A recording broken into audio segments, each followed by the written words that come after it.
akan baca bersama ayat yang ke-15. Satu ayat saja kita baca. Yosua pasal 24 ayat yang ke-15.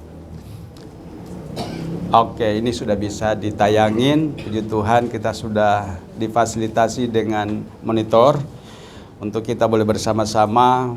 Ya, baik Bapak Ibu yang dikasih oleh Tuhan, dan kita baca bersama-sama ayat yang ke-15. Kita bangkit berdiri ya, boleh ya. Bangkit berdiri supaya kita bisa bersemangat untuk membaca. Kita baca bersama 2, 3. Tetapi jika kamu anggap tidak baik untuk beribadah kepada Tuhan, pilihlah pada hari ini kepada siapa kamu akan beribadah. Allah yang kepadanya nenek moyangmu dari seberang Efrat, atau Allah orang Amori yang negerinya kamu diami ini. Tetapi aku dan seisi rumahku, kami akan beribadah kepada Tuhan. Amin. Silakan duduk. Bapak Ibu yang dikasih oleh Tuhan, ayat ini sudah pernah disampaikan dan bahkan mungkin sering disampaikan. Saya teringat waktu kita di Cimory ya, di Wisma Abdi ya. Ini juga yang disampaikan. Bapak Ibu, kalau kita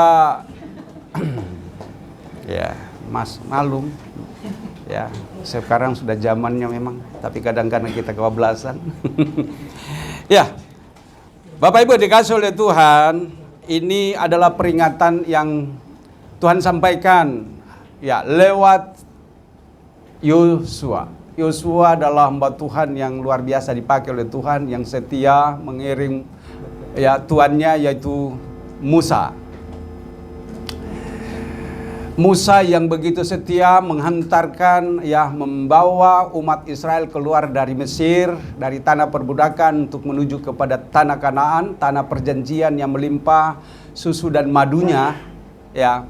Ternyata bahwa semua umat Israel yang ada di dalam perjalanan ya, mereka adalah orang-orang yang merepotkan Musa dan menyakiti hati Allah. Nah, di dalam banyak hal kita juga adalah orang-orang yang seringkali mendukakan hati Tuhan. Tanpa kita sadar atau mungkin kita sadari bahwa kita adalah orang yang sama yang terjadi pada zaman itu. Di zaman ini ada peringatan juga bagi kita untuk kita selalu setia. Kembali lagi bahwa ternyata banyak orang yang tidak setia. Ya. Banyak orang yang tidak setia di dalam tugas kita sebagai anak-anak Tuhan, yang seharusnya kita lebih sungguh-sungguh lagi untuk supaya kita diberkati. Mau diberkati? Amin. Amin. Ada amin? Amin. Puji Tuhan. Umat Israel begitu diberkati luar biasa, tapi umat Israel adalah orang-orang yang begitu luar biasa juga menyakiti hati Tuhan. Sebaiknya kita tidak demikian. Sebaiknya kita harus menyadari bahwa kita adalah orang-orang yang telah ditebus. Kita ini hidup oleh karena kasih anugerah Tuhan. Kita sudah ditebus. Ya, kita sudah diselamatkan, bukan mudah-mudahan. Bukan sesuatu hal yang istilahnya ngambang, tetapi keselamatan itu pasti bagi kita. Katakan amin. Amin. Iya. Nah, oleh sebab itu Bapak yang dikasihi Tuhan, firman Tuhan pada pagi hari ini dikatakan di sini, kepada siapakah engkau akan beribadah? Apakah engkau benar-benar mau beribadah kepada Tuhan, tetapi hatimu melekat kepada sesuatu yang bukan Tuhan? Sering saya sampaikan. Kepada Tuhankah engkau beribadah, tetapi hatimu melekat kepada sesuatu yang bukan Tuhan? Makanya dikatakan di sini, ya, di ayat yang ke-15 ini, tetapi jika kamu anggap tidak baik untuk beribadah kepada Tuhan, pilihlah pada hari ini kepada siapa engkau akan beribadah. Puji Tuhan, kita telah memilih datang ke tempat ini. Ya, saya berdoa supaya kita pulang dari sini kesungguhan hati kita terus memilih untuk selalu taat kepada Tuhan. Amin. Amin. Amin. Ya, akan diuji masing-masing. Di dalam kehidupan kita ini ada tawaran, banyak tawaran. Di sekeliling kita itu adalah tawaran. Keinginan daging kita ini seringkali dipuaskan dengan tawaran dunia ini. Nah, oleh sebab itu banyak di antara kita yang tidak konsisten, yang tidak setia kepada panggilan dan tawaran Tuhan.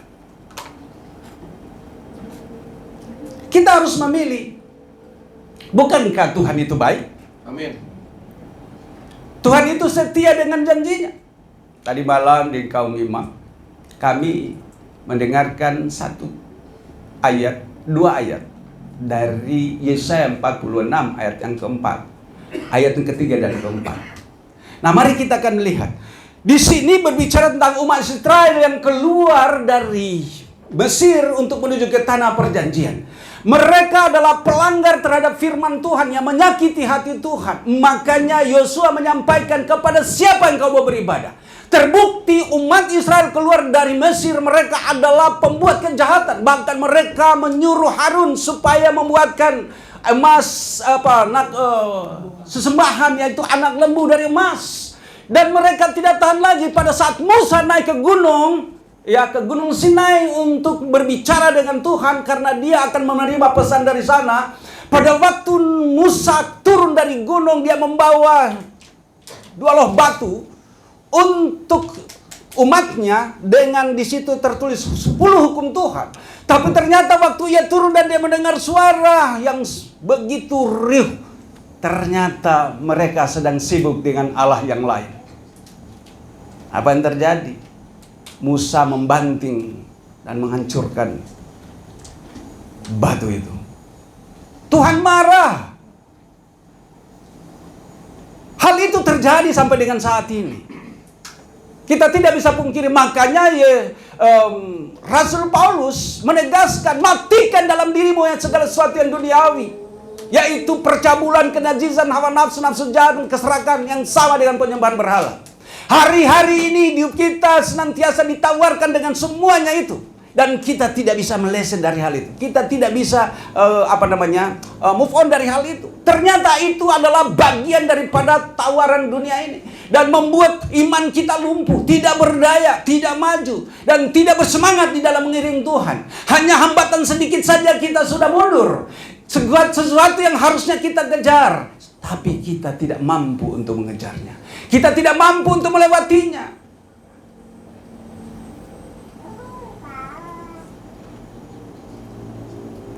Ya, kita tahu perjuangan kita tidak gampang. Nah, oleh sebab itu kita harus lebih sungguh-sungguh lagi. Ya, hari-hari ini memang sedang diuji. Hari-hari sedang diuji. Baik Bapak Ibu dikasih oleh Tuhan, coba buka dari 1 Korintus 10 ayat yang ke-6, 7, 8. Ini peringatan, seringkali saya sampaikan ini. Ini peringatan bagi kita. 1 Korintus 10 ayat 6, apa di sana? Coba kita baca. Kita baca bersama. 2, 3. Semuanya ini telah terjadi sebagai contoh bagi kita yang untuk memperingatkan kita supaya jangan kita menginginkan hal-hal yang jahat seperti yang telah mereka perbuat. Ayat 7. Dan supaya jangan kita menjadi penyembah-penyembah berhala, sama seperti beberapa orang dari mereka, seperti ada tertulis, maka duduklah bangsa itu untuk makan dan minum, kemudian bangunlah mereka dan bersukaria. Lanjut. Janganlah kita melakukan percabulan seperti yang dilakukan oleh beberapa orang dari mereka, sehingga pada saat itu telah tewas 23.000 orang. Lanjut.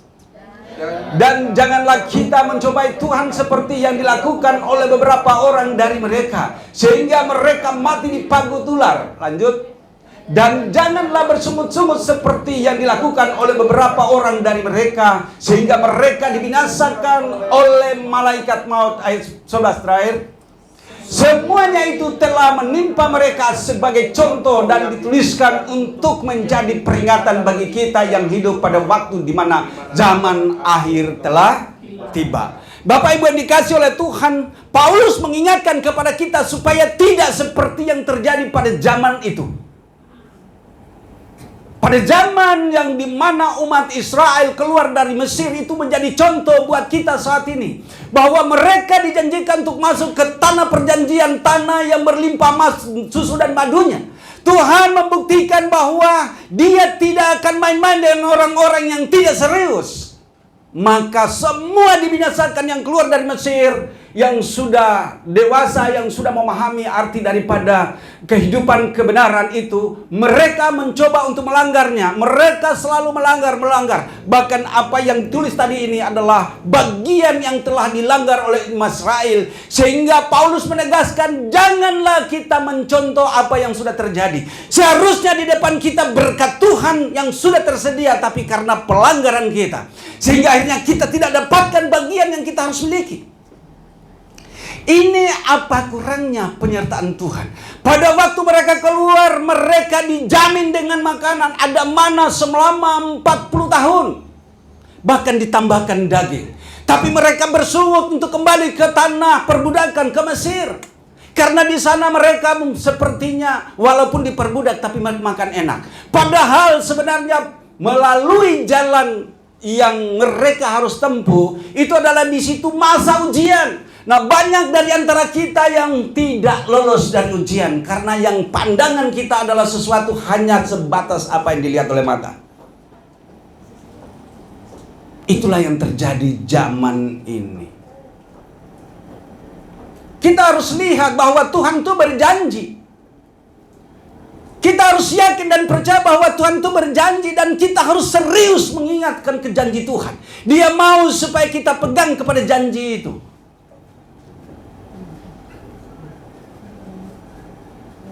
Bapak Ibu dikasih oleh Tuhan, pada hari ini diingatkan kepada kita. Apakah Tuhan itu baik? Amin. Apakah Tuhan itu baik? Amin. Dalam Mazmur katakan, ya, Tuhan itu baik, kasih setianya untuk selama-lamanya bagi kita. Amin. Oke. Tapi kita adalah orang-orang yang selalu berubah setia. Hari ini dapat firman, pulang tinggal di sini itu firman. Hatinya udah mulai kembali kepada Mesir, ke perbudakan. Berkatnya nggak dapat. Padahal Tuhan janji untuk memberkati. Tuhan berjanji untuk menyertai dari masa mudamu sampai masa tuamu. Dia akan menyertai sampai putih rambutmu. Dia akan menyertai, bahkan Dia akan mengendong kamu. Coba buka dulu di dalam Yesaya 46 ayat yang keempat. Kita baca bersama.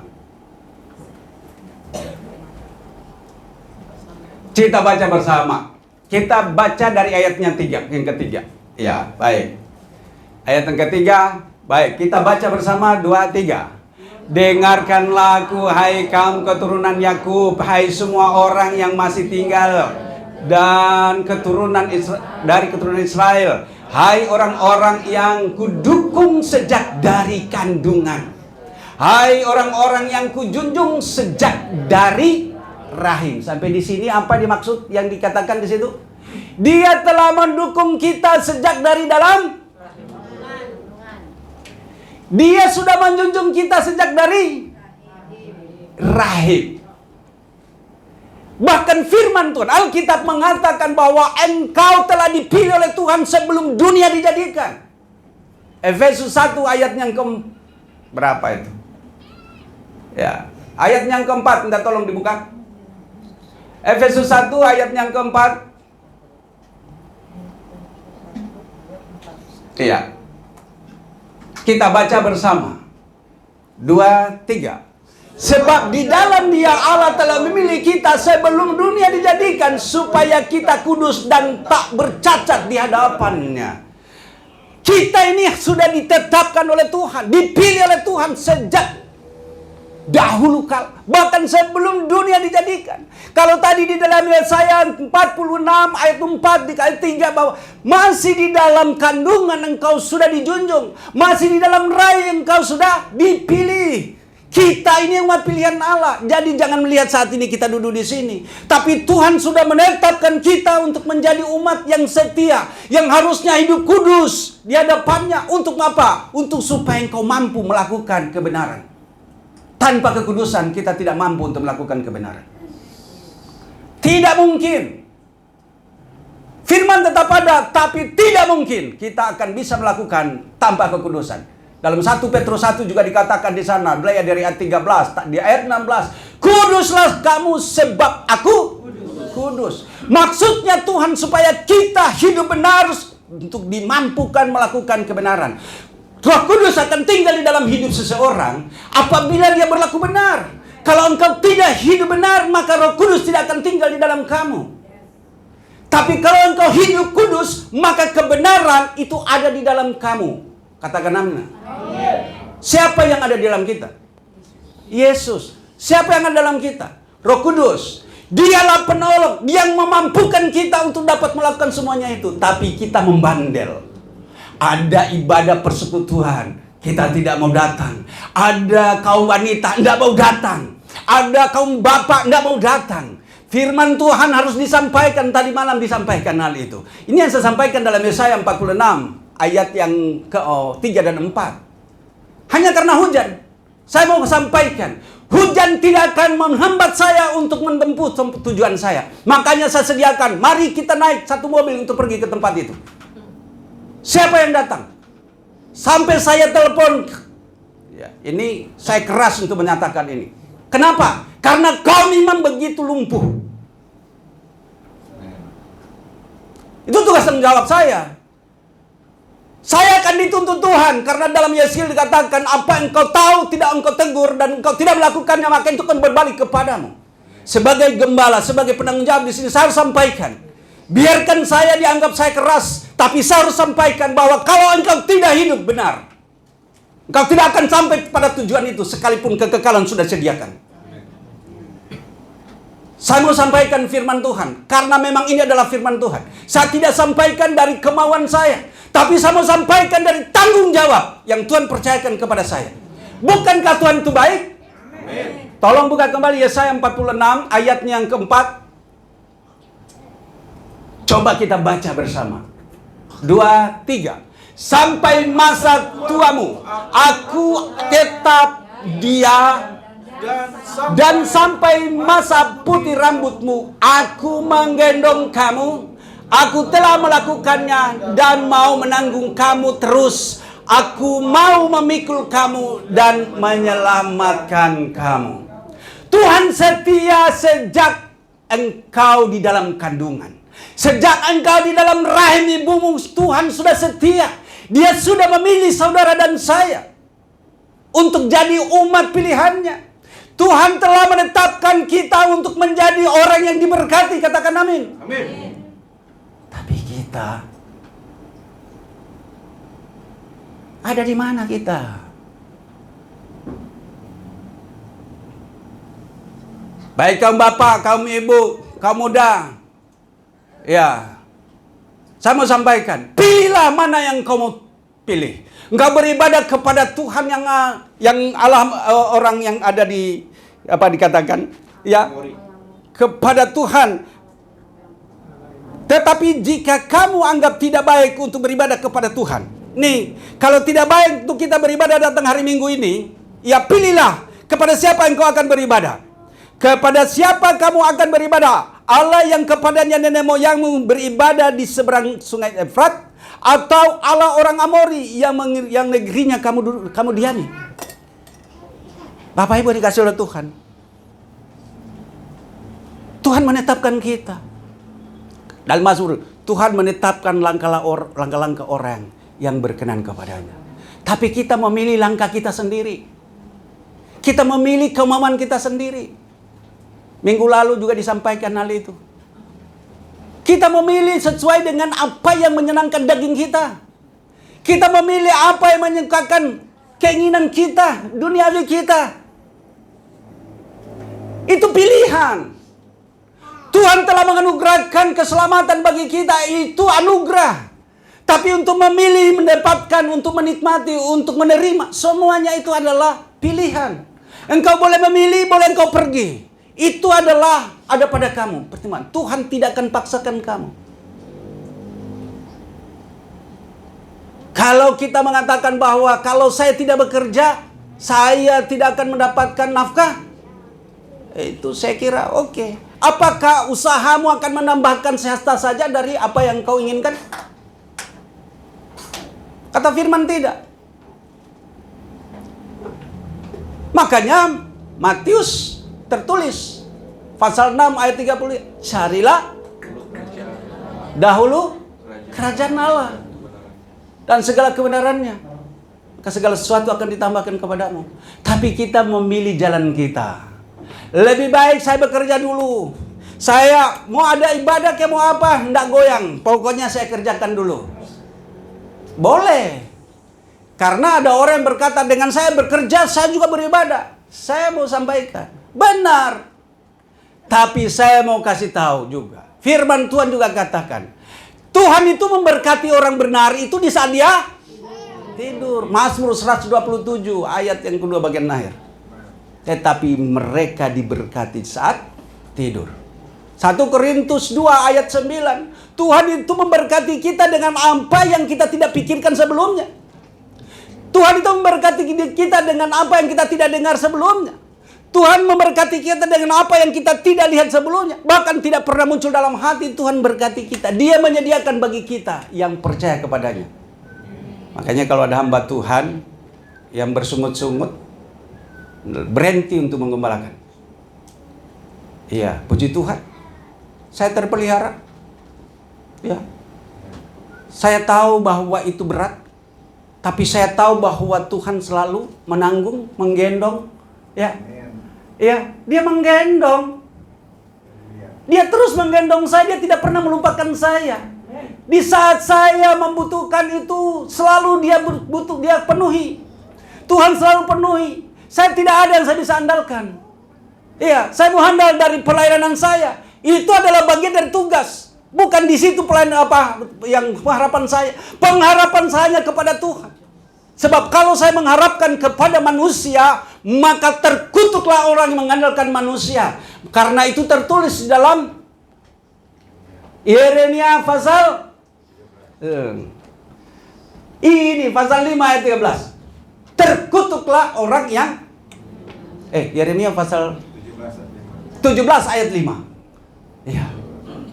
Terkutuk. Kalau saya menyandarkan hidup saya dari jemaat ini, terkutuklah saya. Makanya saya tidak pusing. Kau mau bayar perpuluhan, kau mau bayar persembahan apa, kau mau mengingat tentang apa, sudah. Saya tidak mau pusing. Tuhan pelihara. Amin. Karena kalau saya mengandalkan dan saya berharap dari jemaat ini, matilah saya. Saya tidak melayani. Iya. Saya tidak bisa melayani. Tapi pengharapan saya kepada Tuhan. Ini yang sering saya sampaikan. Pada waktu saya keluar dari salah satu pelayanan yayasan, ditanya, emangnya di gereja sudah bisa mencukupkan? Saya bilang, ya gereja kan pelayan. Yang cukupkan saya bukan pelayanan saya di gereja. Yang cukupkan saya itu adalah Tuhan. Hidupmu itu harus tergantung kepada Tuhan. Hidupmu itu harus melekat kepada Tuhan. Hidupmu itu harus terhubung dengan Tuhan. Nah, ada jalan lain. Untuk menjadi anak-anak Tuhan, ya bedanya mungkin karena tidak dipercayakan seperti yang saya sedang kerjakan saat ini. Tapi kita semua memiliki hak yang sama. Ya, saya jadi begini bukan berarti karena ini bukan pilihan saya. Saya lari-lari juga. Saya waktu menggembalakan 2 tahunan, saya bilang, ya mungkin bukan saya gembalanya di sini. Karena saya tidak merasa bahwa ini saya adalah seorang gembala. Enggak. Sudah sekian tahun saya merasa bahwa ini adalah pelayanan dipercayakan Tuhan. Ya, saya sampai masih di bawah, di tempat yang kecil di bawah. Sampai saya bilang, saya masih menunggu orang yang siapa yang dipercayakan untuk mengembalakan ini. Ternyata Tuhan tegur saya langsung di mimbar juga ditegur saya pada waktu saya sampaikan. Engkau tidak lihat siapa yang ada di depanmu? Tuhan langsung berbicara. Siapakah orang-orang yang ada di depanmu? Bukankah saya himpunkan mereka untuk supaya digembalakan? Tuhan ampuni saya. Karena saya merasa bukan gembala. Saya tinggalkan tempat pelayanan saya dulu, 13 tahun kemudian baru saya ambil bagian untuk pelayanan misi. Karena saya terpanggil untuk misi. Sebenarnya saya lebih senang di misi. Saya harus berhenti dari pelayanan misi dan saya komitmen dengan ini. Itulah makanya saya resign dari sana dan ditanya, apakah di gereja Bapak sudah cukup untuk Bapak? Yang cukupkan saya bukan gereja, Tuhan yang cukupkan saya. Anugerah kalau gereja sadar untuk hal itu. Amin. Iya, saya tidak menuntut di sini harus kau bayar perpuluhan, enggak. Dulu saya sering khotbahkan itu, tapi saya sadar, ya hidup saya tidak tergantung dari perpuluhan. Ya, baru tadi pagi ada di YouTube kita. Memang kalau nggak ada perpuluhan tetap ada tetap ceramah. Loh, emang saya tergantung dari perpuluhan saya ceramah? Enggak perlu balas itu. Dan seperti itu. Karena hidup kita tergantung dari terpelihara dari Tuhan. Baik Bapak Ibu, janji Tuhan di situ dikatakan di dalam Yesaya 46 ayatnya yang keempat. Dari masa sampai masa tuamu aku tetap dia, dan sampai masa putih rambutmu aku menggendong kamu. Puji Tuhan yang putih rambut. Ya, chatlah kalau memang masih mau muda terus. Iya, saya bilang biarkan putih ini menggambarkan bahwa ini adalah bagian daripada penyertaan Tuhan. Makanya ada yang pro kontra dulu. Oh, catlah rambutnya. Ada yang bilang, jangan dicat katanya. Iya. Puji Tuhan, ada tertulis dalam Alkitab. Hormatlah kepada orang yang beruban. Hormatlah kalian kepada orang yang beruban. Ya, saya tidak perintahkan hormat kepada saya, tapi yang dimaksud hormat kepada orang yang beruban. Puji Tuhan ya. Mau diberkati Tuhan? Amin. Setialah, taatlah kepada Tuhan. Dia akan penuhi janjinya. Dia akan memberkati engkau. Dia akan menyertai engkau. Dia akan menggendong engkau. Bahkan sampai masa putih rambutmu, dia akan terus menggendong engkau. Terus bagaimana dengan orang yang sudah tua ternyata rambutnya nggak putih-putih? Dia tetap digendong. Ya, karena dianugerahkan dia tidak akan belum cepat untuk rambut putih. Tapi rambut putih itu tidak pasti tidak salah. Dia sudah ditanda itu. Bapak Ibu, sampai masa putih rambut pun juga Tuhan tetap menggendong kamu.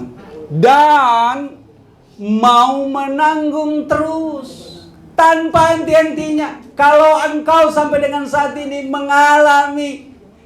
mengalami situasi yang sulit dan engkau tidak berbalik kepada Tuhan, jangan salahkan Tuhan. Salahkan dirimu sendiri. Ya. Dan kembalilah kepada Tuhan, berbaliklah kepadaku, apakah aku tidak akan memperhatikan engkau? Berbalilah kepadaku, apakah tidak aku memberkati engkau? Ya, setialah kepadaku, apakah tidak aku membukakan tingkap-tingkap langit? Ya, di dalam Maleakhi Tuhan itu udah berjanji, dan Tuhan itu adalah Allah yang setia. Dia akan terus memberkati dan memberkati. Jangan banyak alasan. Jangan banyak alasan. Amin. Jangan banyak alasan.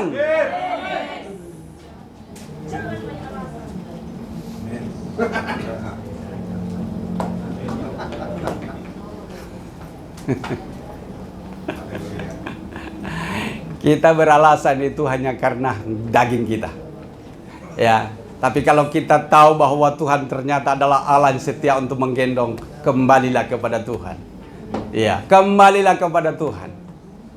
Dia akan membuktikan janjinya dan dia akan memberkati kita. Ada haleluya.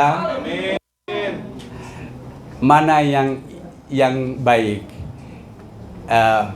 hidup di dalam kelimpahan berkat di luar Tuhan, atau hidup cukup dipenuhi Roh Kudus? Hidup cukup dipenuhi Roh Kudus. Pilihlah dan tentukan pilihanmu. Tetapkan dan tentukan pilihanmu. Iya.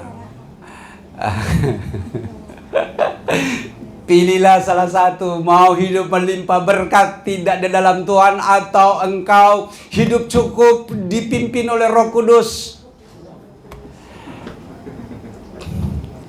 Tentukan pilihanmu. Jadi jangan banyak alasan. Ya, jangan karena hujan. Ya, jangan karena sesuatu. Iya. Iya. Saya ada orang, ada ini dan itu. Enggak, itu bukan. Itu alasan. Jadi jangan kau bersungut-sungut jika engkau mengalami seperti apa yang dialami orang Israel. Ya, bukan saya mengatakan itu. Jangan jauhkan dirimu dari Tuhan, karena Dia adalah sumber hidup kita. Dia jelas. Firman Tuhan semalam ini akhirnya enggak tahu ya, saya belum buka ini. Tapi intinya bahwa apa yang saya sebut tadi itu ada kaitan-kaitannya lah ya. Ya mungkin saya acak gadul ya. Acak adul. Ya, saya khotbah enggak tahu dari mana ke mana. Ya, yang jelas baru satu lembar, satu halaman yang saya buka ini. Ya. Ya. Istri saya bilang, ada catatan Pak? Enggak ada catatan.